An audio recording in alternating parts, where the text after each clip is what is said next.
আজকের মুরলি শুরু করতে চলছি 21/12/2023।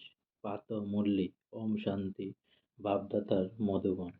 মিষ্টি বাচ্চারা, শিব বাবা ছাড়া তোমাদের এখানে কোনো কিছু নেই, সেই জন্য দেহ বোধের থেকে ও দূরে কেবল বেঘর হতে হবে।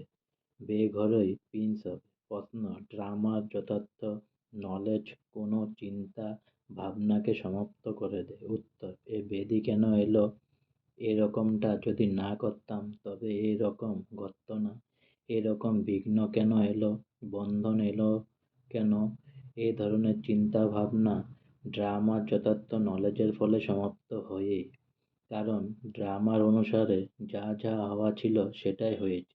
পূর্বকল্পেও হয়েছিল পুরনো শরীর, তাই এতে তালি মেরে চালাতে হবে। সেজন্য আর কোনো ভাবনা চিন্তা চলতে পারে না। গীতা: মদের সেই পথেই চলতে হবে। ওম শান্তি। সেই পথেই চলতে হবে। কোন পথে? পথ কে বলে দেন? বাচ্চারা জানে যে আমরা কার রায় অনুযায়ী চলছি। রায় বলো অথবা শ্রীমত বলো, কথা তো একই। এখন শ্রীমত অনুসারে চলতে হবে, কিন্তু তার শ্রীমত লেখা হয়েছে শ্রীমদ্ ভগবদ্গীতা। তাহলে নিশ্চিতভাবে শ্রীমতের দিকেই আমাদের বুদ্ধিযোগ যাবে। এখন বাচ্চারা, তোমরা কার স্মরণে বসে আছো? যদি বলো শ্রীকৃষ্ণের, তবে তো তাকে ওখানে স্মরণ করতে হবে। বাচ্চারা, তোমরা শ্রীকৃষ্ণকে স্মরণ করো কি করো না? উত্তরাধিকারের রূপে তোমরা স্মরণ করে থাকো। তোমরা এটা জানো যে আমরা প্রিন্স হব। এরকম তো নয় যে জন্মেই লক্ষ্মীনারায়ণ হব। অবশ্যই আমরা শিব বাবাকে স্মরণ করি, কারণ শ্রীমৎ হলো ওনার। শ্রীকৃষ্ণ ভগবানু বাচ। এই কথা যারা বলে থাকে তারা শ্রীকৃষ্ণকে স্মরণ করবে, কিন্তু কোথায় স্মরণ করবে? তাকে তো স্মরণ করা হবে বৈকুণ্ঠে। তো মমত্তা ভব শব্দটি শ্রীকৃষ্ণ বলতে পারে না, মধ্যাজি ভব বলতে পারে। আমাকে স্মরণ করো বললে সে তো তাহলে বৈকুণ্ঠে হয়ে গেল। দুনিয়ার মানুষ এইসব কথা জানে না। বাবা বলেন, বাচ্চারা, এসব হলো শাস্ত্র ভক্তি মার্গের। সকল ধর্মশাস্ত্রের মধ্যেই গীতাও এসে যায়। অবশ্যই গীতা হলো ভারতের ধর্মশাস্ত্র। বাস্তবে তো সকলেই শাস্ত্র বলা হয়ে থাকে। শ্রীমৎ সর্বশাস্ত্রের শিরোমণি হলো গীতা, অর্থাৎ সব থেকে উত্তম। তবে সকলের থেকে উত্তম হলো শিব বাবা। শ্রী শ্রী শ্রেষ্ঠত্বের থেকেও শ্রেষ্ঠ। শ্রীকৃষ্ণকে শ্রী শ্রী বলা যায় না, শ্রীকৃষ্ণ বা শ্রী শ্রী রাম বলা যায় না, তাদেরকে কেবল শ্রী বলা হয়। শ্রেষ্ঠর থেকেও শ্রেষ্ঠ যিনি, তিনি এসে তারপর শ্রেষ্ঠ বানান। শ্রেষ্ঠর থেকেও শ্রেষ্ঠ হলো ভগবান। শ্রী শ্রী অর্থাৎ সকলের মধ্যের থেকে শ্রেষ্ঠ। শ্রেষ্ঠ যিনি, তার নামই প্রসিদ্ধ। শ্রেষ্ঠ তো অবশ্যই দেবী দেবতাদেরকে বলা হবে, যারা এখন নেই। আজকাল শ্রেষ্ঠ কাদেরকে মনে করা হয়? এখনকার লিডার ইত্যাদিকে মানুষ কত সম্মান করে থাকে, কিন্তু তাদেরকে শ্রী তো বলা যায় না। মহাত্মা প্রমুখদেরকেও শ্রী শ্রী শব্দ দেওয়া যায় না। এখন তোমাদেরকে উচ্চ থেকে উচ্চ পরমাত্মার জ্ঞান প্রাপ্ত হচ্ছে। সব থেকে উচ্চ হলেন পরমপিতা পরমাত্মা, তার ফলে হলো তার রচনা। তারপর রচনার মধ্যে উচ্চ থেকে উচ্চ হলেন ব্রহ্মা বিষ্ণু শঙ্কর। এরাও হলেন নম্বরের পদ অনুযায়ী। উচ্চ থেকে উচ্চ হলেন প্রেসিডেন্ট, তারপরে হলো প্রাইম মিনিস্টার, ইউনিয়ন মিনিস্টার ইত্যাদি ইত্যাদি। বাবা বসে সৃষ্টির আদি মধ্য অন্তের রহস্য বুঝান। ভগবান হলেন রচয়িতা। এখন রচয়িতা শব্দ বললে মানুষ জিজ্ঞাসা করে সৃষ্টি কিভাবে রচিত হয়েছে। সেই জন্য এটা অবশ্যই বলতে হয় যে ত্রিমূর্তি শিব হলেন রচয়িতা। বাস্তবে রচয়িতার পরিবর্তে রচনা করান বলাটা ঠিক। ব্রহ্মার দ্বারা দৈবী কুলের স্থাপনা করান। ব্রহ্মার দ্বারা কিসের স্থাপনা? দৈবী সম্প্রদায়। শিব বাবা বলেন, এখন তোমরা হলে ব্রহ্মার ব্রাহ্মণ সম্প্রদায়, তারা হলো আসুরি সম্প্রদায়, তোমরা হলে ঈশ্বরীয় সম্প্রদায়, তারপর দৈবী সম্প্রদায়ের হবে। বাবা ব্রহ্মার দ্বারা সকল বেদ শাস্ত্রের সারও বুঝান। মানুষ অত্যন্ত দিশেহারা অবস্থায় রয়েছে। কত মাথায় মারতে থাকে, ব্যর্থ কন্ট্রোল যাতে হয়। বাবা বলেন, আমি এসে ভারতে এই সার্ভিস করাচ্ছি। এখানে সব হলো তমোপ্রধান মানুষ। 10টা 12টা ভোগ করে বাচ্চারা জন্ম দিতে থাকে। বৃক্ষের বৃদ্ধে তো হতেই হবে, পাতা অবশ্যই বেরোতেই থাকবে। একে কেউ কন্ট্রোল করতে পারবে না। সত্যযুগে কন্ট্রোল রুজ্জি, একটি পুত্র, একটি কন্যা, ব্যাস। এই কথা একমাত্র তোমরাই বুঝতে পারো। যতদিন যাবে বাচ্চারা আসতে থাকবে, বুঝতে থাকবে। গাও হয়েছে অতীন্দ্রিয় সুখের কথা গোপন গোপীদেরকে জিজ্ঞাসা করো। এইখানে যখন তোমরা সম্পর্কে বসে শুনো তখন সুখের অনুভূতি হতে থাকে। এরপর জাগতিক কাজকর্মের চলে গেলে তখন এতটা সুখের অনুভব হয় না। এখানে তোমাদেরকে ত্রিকালদর্শী বানানো হয়ে থাকে। ত্রিকালদর্শীকে সুদর্শন চক্রধারীও বলা হয়। মানুষ বলে অমুক মহাত্মা ত্রিকালদর্শী ছিলেন। তোমরা বলে থাকো বৈকুণ্ঠনাথ রাধাকৃষ্ণেরও সুদর্শন চক্রের বা তিন কালের নলেজ ছিল না। কৃষ্ণ তো সকলের প্রিয়, সত্যযুগে প্রথম প্রিন্স সে। কিন্তু মানুষ না বুঝতে পারার কারণে বলে দেয় যে তোমরা শ্রীকৃষ্ণকে মানো না, তাই তোমরা তো নাস্তিক। তখন বিঘ্ন সৃষ্টি করতে থাকে, অবিনাশী জ্ঞান যজ্ঞের বিঘ্ন করতে থাকে। মাতাদের কন্যাদের উপরেও বিঘ্ন আসে। বন্ধনে যারা রয়েছে তাদেরকে কত সহ্য করতে হয়। বুঝতে হবে যে ড্রামা অনুসারে আমাদের পাঠ হলো এরকম। বিঘ্ন পড়ে গেলে তখন ড্রামা উচিত নয় যে এটা না, এটা না করলে তবে এরকম হতো না। এরকম কথা যদি না বলতাম তাহলে জ্বর আসতো না। আমরা এ ধরনের কথা বলতে পারি না ড্রামা অনুসারে। এটা করেছি, কল্প পূর্বেও করেছিলাম, সেই কারণে কষ্ট হয়েছে। পুরানো শরীরকে তালি লাগিয়ে চালাতে হয়। অন্তিম সময় পর্যন্ত মেরামতি হতে থাকে। আত্মা বলে আমিও অনেক পুরনো এখন, আর আমার মধ্যে কোনো শক্তি নেই। শক্তিহীন হয়ে যাওয়ার কারণে দুর্বল মানুষ দুঃখ ভোগ করে। দুর্বল মানুষকে মায়া অত্যন্ত দুঃখ দিয়ে থাকে। অবশ্য মায়াই আমাদের অর্থাৎ ভারতবাসীদের অনেক দুর্বল করে দিয়েছে। আমরা অত্যন্ত শক্তিশালী ছিলাম, তারপর মায়া আমাদেরকে অত্যন্ত দুর্বল বানিয়ে দেয়। এখন পুনরায় আমরা তার উপরে বিজয় প্রাপ্ত করি। তাই মায়া হলো আমাদের শত্রু। ভারতকেই বেশি দুঃখ পেতে হয়। সব থেকে বেশি ঋণ ভারতেই নিয়ে থাকে। ভারত একেবারে পুরানো হয়ে গেছে। যে কিনা অতি বিত্তবান ছিল তাকে একেবারে বেঘর ভিখারি বানিয়ে দিয়েছে। এরপর বেঘর টু প্রিন্স বাবা বলেন, এ শরীরের বোধ থেকেও দূরে খালি হয়ে যাও। তোমাদের এখানে কোনো কিছুই নেই, কেবল এক শিব বাবা ছাড়া দ্বিতীয় আর কেউ নেই। তো তোমাদেরকে বেঘর হতে হয়। বাবা আর অনেক মুক্তি বলে দিতে থাকে।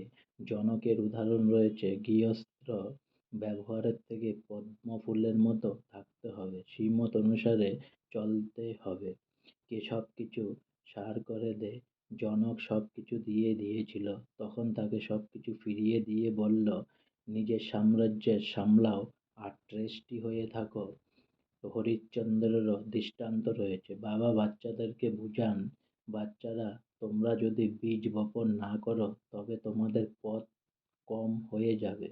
ফলো ফাদার, ফলো ফাদার, তোমাদের সামনে এ দাদা বসে আছেন। শিব বাবা আর শিব শক্তিদেরকেই ট্রাস্টি বানিয়েছেন।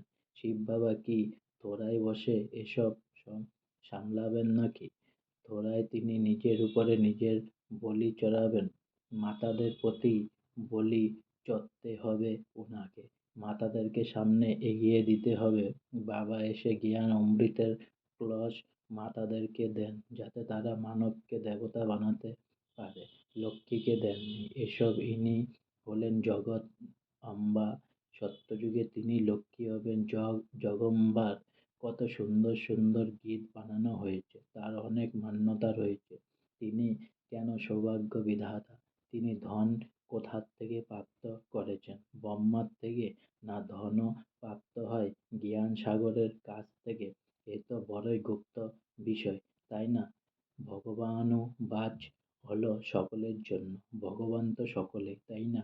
সব ধর্মের মানুষকেই তিনি বলেন মামেকম স্মরণ করো। অনেক শিবের পূজারী আছেন ঠিকই, কিন্তু তারা কিছুই জানে না, সেসব হলো ভক্তি। এখন তোমাদেরকে জ্ঞানকে প্রদান করেন মোস্ট বিলভেড ফাদার। কৃষ্ণকে তো এই কথা বলা যাবে না, তাকে তো সত্যযুগের প্রিন্স বলা হবে। মানুষ কৃষ্ণের পূজা করে ঠিকই, এই কথা তাদের ভাবনাতে আসে না যে কৃষ্ণ সত্যযুগের প্রিন্স কিভাবে হয়েছিলেন। পূর্বে আমরাও জানতাম না, বাচ্চারা তোমরা এখন জানো যে অবশ্যই আমরাই পুনরায় প্রিন্স প্রিন্সেস হব, তবে তো তারপর বড় হয়ে গিয়ে লক্ষ্মীনারায়ণ হব। এই নলেজ হলোই ভবিষ্যতের জন্য। এরপর এর ফল 21 জন্মের জন্য প্রাপ্ত হয়। কৃষ্ণের বিষয়ে বলা হবে না যে তিনি অবিনাশী, উত্তরাধিকার প্রদান করেন। অবিনাশী উত্তরাধিকার শিব বাবার থেকে প্রাপ্ত হয়। শিব বাবা রাজযোগ শেখান, ব্রহ্মার মুখ থেকে হাজার হাজার ব্রাহ্মণ নির্গত হয়, তারাই এই শিক্ষা প্রাপ্ত করে। কেবল তোমরাই ব্রাহ্মণরাই হেলে এ কল্পের সঙ্গম যুগের, বাকি সমগ্র সৃষ্টি হলো কলিযুগের। তারা সবাই বলবে আমরা সবাই কলিযুগে রয়েছি, তোমরা বলবে আমরা সঙ্গম যুগে রয়েছি। এসব কথা কোথায়ও নেই। এই সকল নতুন নতুন কথা মনের মধ্যে রাখতে হবে। মূর্খ কথাই হলো বাবা আর অবিনাশী উত্তরাধিকারকে স্মরণ করো। পবিত্র যদি না হও তবে কখনো যোগ লাগবে না, ল অনুমতি দেয় না। সেই জন্যই সেরকম পদও প্রাপ্ত করতে পারে না। একটু যোগ লাগালে স্বর্গে চলে যাবে। বাবা বলেন যদি পবিত্র না হও তবে আমার কাছে আসতে পারবে না। ঘরে বসেও স্বর্গে আসতে পারো, ভালো পদ প্রাপ্ত করতে পারো, কিন্তু সেটা তখনই যখন যোগের থেকে পবিত্র থাকবে। পবিত্রতা ছাড়া যোগ লাগবে না, মায়া যোগযুক্ত হতে দেবে না। সত্য হৃদয়ে সাহেব সন্তুষ্ট হবেন। যে ভিকারের যেতে থাকবে অথচ বলতে থাকে শিব বাবাকে স্মরণ করি, এ কথা বলে কেবল নিজের মনকে খুশি করে। মুখ্য হলো পবিত্রতা, বলতে থাকে ব্যর্থ কন্ট্রোল করো, অধিক সন্তানের জন্ম রোধ করো। এটা তো হইলই তমপ্রধান দুনিয়া। এখন বাবা ব্যর্থ কন্ট্রোল করাচ্ছেন। তোমরা সকলে হলে কুমার কুমারী, তাই বিকারের কোনো ব্যাপারই নেই। এখানে তো বিষয়ের কারণে কন্যাদেরকে কত সহ্য করতে হয়। বাবা বলেন সঙ্গম রাখতে হবে। এখানে এমন কেউ নেই তো যে মদ্যপান করে থাকে। বাবা বাচ্চাদেরকে জিজ্ঞাসা করেছেন মিথ্যা বললে ধর্মরাজের কড়া শাস্তি ভোগ করতে হবে। ভগবানের কাছে তো সত্যি কথাই বলা উচিত। কেউ কি এতটুকু কোনো কারণে ওষুধের মতো করেও সুরা পান করে থাকো? কেউ হাত তুলেনি। এখানে অবশ্যই সত্যি কথা বলা উচিত। কোনো প্রকারে ভুল হয়ে গেলে লেখা উচিত বাবা আমি এ ভুল করে ফেলেছি, মায়া থাপ্পড় মেরে দিয়েছে, মায়া থাপ্পড় মেরে দিয়েছে। বাবা তোমার মতো হলো গায়ে হাত না তোলাই। দেখানো হয়েছে কৃষ্ণকে খুঁটির সাথে বেঁধে রেখেছিল, এসব হলো মিথ্যা কথা।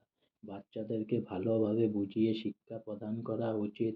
গায়ে হাত তোলা উচিত নয়, খাবার বন্ধ করে দেওয়া, মিষ্টি না দেওয়া, এভাবে সংশোধন করতে হবে। থাপ্পড় মারা ক্রোধের লক্ষণ হয়ে গেল, তারপরেও মহাত্মার উপর ক্রোধ করছো। ছোট বাচ্চারা মহাত্মার সমান হয়ে থাকে, সেই জন্য থাপ্পড় মারা উচিত নয়, গালিও দেওয়া উচিত নয়, এরকম কর্ম করা উচিত নয় যাতে মনের মধ্যে চলে আসে যে আমি তো বিকর্ম করে ফেলেছি। যদি করে থাকো তবে সাথে সাথে বাবাকে লেখা উচিত বাবা এই ভুল করে ফেলেছি, আমাকে ক্ষমা করো, আগে আর করবো না। নিজের গালে চাটি মেরে থাকে না ডমা, তাওবা, সেখানেও ধর্মরাজ শাস্তি দেবে। তাই তওবা করে আর কখনো করবো না। বাবা অত্যন্ত ভার সাথে বলেন আদরে সুসন্তানেরা, প্রিয় বাচ্চারা কখনো মিথ্যা বলবে না। প্রতিটি পদক্ষেপে বাবার কাছ থেকে রায় নিতে হবে। তোমাদের টাকা পয়সা এখন নিয়োজিত হয় ভারতকে স্বর্গ বানানোর জন্য। অতএব কুড়িতুল্য সব টাকা পয়সা হলো হীরের সমান। এমন নয় যে আমরা কোনো সাধু সন্ন্যাসীদেরকে দান করছি। মানুষ হসপিটাল বা কলেজ ইত্যাদি তৈরি করে দেয়, তো তাতে কি প্রাপ্ত হয়? কলেজ খুলে দিলে পরের জন্মে উচ্চ বিদ্যাপ্রাপ্ত হয়, ধর্মশালা বানানোর মহল প্রাপ্ত হয়। এখানে তো তোমাদের জন্ম জন্মান্তরের জন্য বাবার কাছ থেকে অত্যন্ত সুখ প্রাপ্ত হয়, অসীম আয়ু প্রাপ্ত হয়। এর থেকে বড় আয়ু আর কোনো ধর্মের মানুষের প্রাপ্ত হয় না। কর্মজীবনকাল এখানেই হয়। তাই অসীম জগতের বাবাকে এখন চলতে ফিরতে উঠতে বসতে স্মরণ করলে তবেই খুশিতে থাকবে। কোনো রকমের অসুবিধা হলে জিজ্ঞাসা করো। এছাড়া কোনো গরিব মানুষ বলবে না যে বাবা আমি তোমার কাছেই বসে থাকবো। যে পৃথিবীতে তো অসংখ্য গরিব মানুষ রয়েছে, সবাই যদি বলে আমাকে মধুবনে রেখে দাও, তাহলে তো লাখ লাখ মানুষ এসে জড়ো হয়ে যাবে। এরকম কোনো নিয়ম নেই এখানে। তোমাদেরকে গৃহস্থ ব্যবহারে থাকতে হবে। এখানে এমনই থেকে যাওয়া যায় না। যা আর্থিক উপার্জন হয় তার থেকে 1-2 পয়সা ঈশ্বরার্থে মানুষ বের করে রাখে। বাবা বলেন, আচ্ছা তুমি গরিব হলে কিছু দিতে না পারলেও নলেজকে তো বুঝো, আর মম্মম্ম মম্মনাভব ভব হয়ে যাও। তোমাদের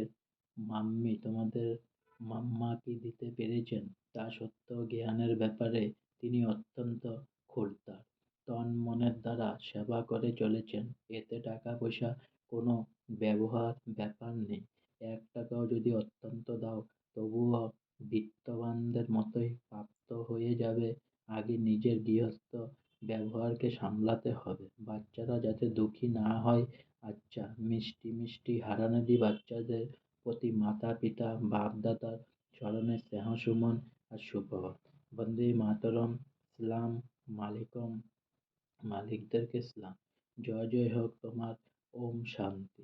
ধারণার জন্য মুখ্য সার। এমন কোনো কর্ম করবে না যাতে পরে তার চিন্তদ্য চলে যে হায় হায় কি করে ফেললাম। অনুশোচনা। মিথ্যা কথা বলা উচিত নয়। সত্য বাবার কাছে সৎ থাকতে হবে। ভারতকে স্বর্গ বানাতে নিজের এক এক কড়িকে সফল করতে হবে। ব্রহ্মা বাবার সমান সারেন্ডার হয়ে ট্রাস্টি হয়ে থাকতে হবে। বরদান, প্রত্যেক আত্মার সম্বন্ধ সম্পর্কে এসেও সকল প্রশ্নের ঊর্ধ্বে থাকা সদা প্রসন্নচিত্ত ভব। প্রত্যেক আত্মার সম্বন্ধ সম্পর্কে আবার সময় কখনো যেন নিজের চিত্তে এ প্রশ্নের উৎপত্তি না হয় যে এ এই রকম কেন করে বা কেন বলে। এইসব কথা ঠিক নয়। এই কথাটা এরকম হওয়া উচিত যে এ সকল প্রশ্নের ঊর্ধ্বে থাকে, সে সদাই প্রসন্নচিত্ত থাকে। কিন্তু যে এইসব প্রশ্নের কিউতে চলে যায়, রচনার ঝাল বিস্তার করে থাকে, তাকে পালনও করতে হয়। সময় আর এনার্জিও তাতে দিতে হয়। সেজন্য এই ব্যর্থ রচনার ব্যর্থ কন্ট্রোল করো। স্লোগান, নিজের নয়নের মাঝে বিন্দুরূপ বাবাকে সমাহিত করে নাও, তবে আর কেউ সমাহিত হতে পারবে না। ওম শান্তি। আজকে আমার মুরলির পাঠ এখানেই শেষ হলো। সবে সাবস্ক্রাইব করুন, সবে লাইক করুন, অনেক অনেক সাবস্ক্রাইব করুন, অনেক অনেক লাইক করুন। ভুল ত্রুটি হলে মাফ করে দিয়েন। সবাই ভালো থাকেন, সবাই সুস্থ থাকেন।